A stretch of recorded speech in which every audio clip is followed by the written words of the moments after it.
In Cambodia, a court on Thursday sentenced a British man to 8 months jail time for fraud. He's the same chap that's wanted here in Pattaya for questioning about the killing of a British man, Tony Kenway, outside a gym in January. There's no word on any extradition agreement that would see him return here afterwards, but the waters are certainly murky. Toby Nellam still owns property right here in Pattaya, including an Indian restaurant close to the site of the killing, and has been touted as the man behind the slaying of his former partner here. Former Prime Minister Yingluck has, according to media in the capital, promised never to delve in the political arena again. It seems that the woman who fled Thailand ahead of her conviction has had enough. Rumours have it that she may now be in Europe, and travel to date hasn't been a problem. Meanwhile, authorities here have considered cancelling her passport. Newly designed traffic tickets are due to be used as of December in Thailand. The tickets in both English and Thai make life easier for non-locals. However, critics have pointed out that the actual offence will be written in by policemen, so will still only be in Thai. A point system for non-payers will be introduced too, and non-paying of a fine will mean your licence suspended.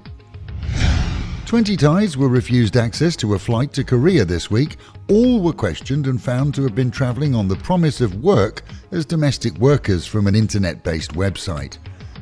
Regardless of what they'd paid to the website or for tickets, in some cases a lot, all were warned of the dangers, and their cards duly marked for future flights too.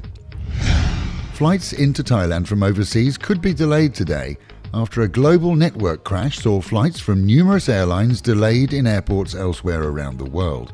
The check-in systems there were back up running by last night. The Polish Michael Caine, accused of blowing the doors off an ATM in the capital, has, according to reports, admitted guilt. He'd used a balloon full of propane to fill the ATM with gas and then set fire to it.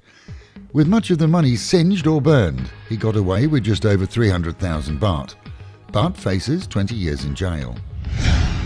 Meanwhile, at home and in Pattaya, raids around the city by police and immigration officials saw nearly 20 people arrested.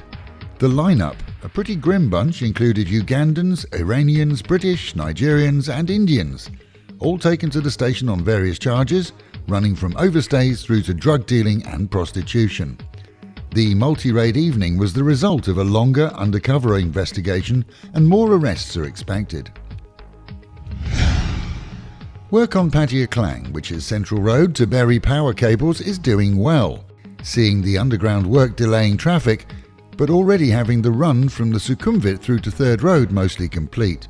This was a test case for the idea, and will see the city slowly but surely become ugly overhead cable free. And with the Met Office promising highs today of around 33, the real feel of about 39, and a muggy day with a good chance of rain, that is the local and national news from Fabulous 103 FM.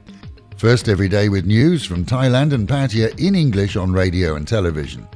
Keeping you in touch with Thailand and of course Pattaya, the city of fun.